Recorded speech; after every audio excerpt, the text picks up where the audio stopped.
And I think we talked the next day, Monday or something, yeah. But no, I remember where I was when I did talk to you. I was in my mom's basement. The ultimate cliche. Yeah. That's right. You know what I mean? Like, I was literally in my mom's basement. That's amazing. That's so cliche, but That's true. funny. And so you called him, and when he offered that, did you offer him a job at that time? I think. You offered me 3 races. Yeah. Is that right? Okay. It was Chicago, Gateway, and one other track. I can't remember what the other one was. Yeah. But there was 3 races. And you took him up on it right away? Yep. Oh, yeah, right away. Because I thought 3 races was perfect. If anything else came up, I could still do it, right? Yep. And it was good for him because, like, I don't want to get all the way in. It was, like, perfect for everybody. Did anybody else call you even after that? Yeah, Toyota called me a couple times. They wanted me to run the trucks. And, you know, I liked the trucks a lot, but I wanted to drive what's now, Xfinity. I wanted to drive that more, if that makes sense. Because, you know, I liked the way those cars felt and felt like that was a better opportunity. Yeah. Yeah. So that was it was awesome because Brad agreed to do it, which was a relief to me because I knew that we weren't going to tear any more cars up. And we went to the racetrack and we ran really good. You know, for where we had been running and how things had been going, it brought so much stability to our company.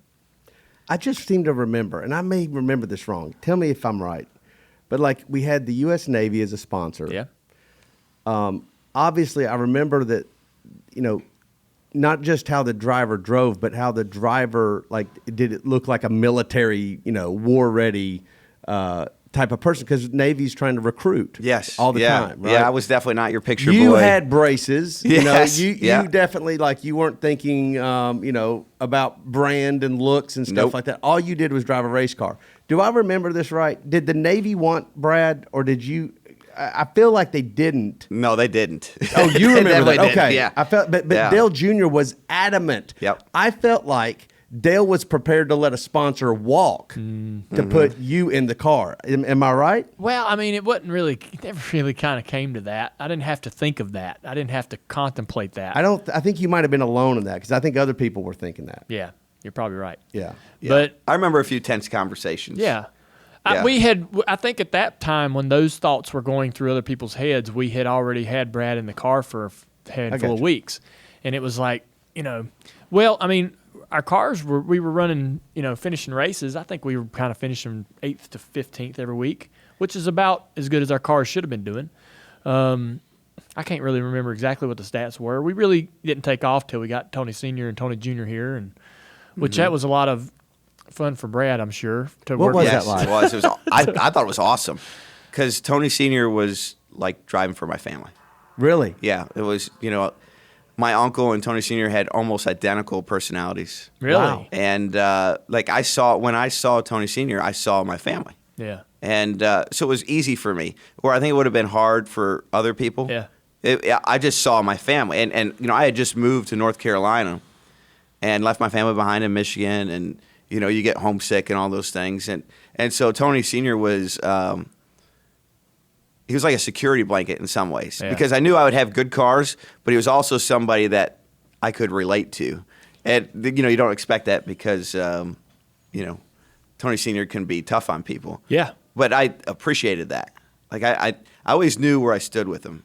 Does that make sense? Like, there was never any, like, oh, yeah. Like, oh, well, he's just saying that, but he don't really mean it. No, you know what I mean? You can tell if he's saying it, he means it. Yes, and that's exactly how my family was, and it just was easy for me to speak the same language with him. I always thought you guys were a good match, and it really showed its face, or it really became apparent at Memphis in an Xfinity race. Mm-hmm.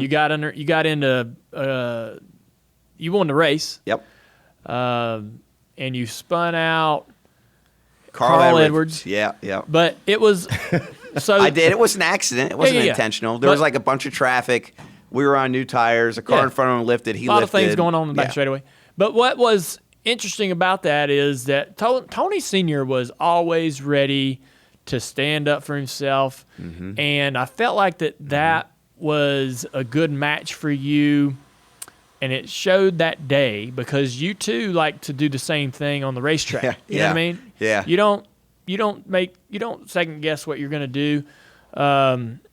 You go out there and do whatever it takes to win the race and all that. And if you have to get a little physical, you get a little physical, and you don't even look back when that So when that accident happened, or your car gets the wrong end of it, you didn't even look back. You know, you were like face forward, eyes forward.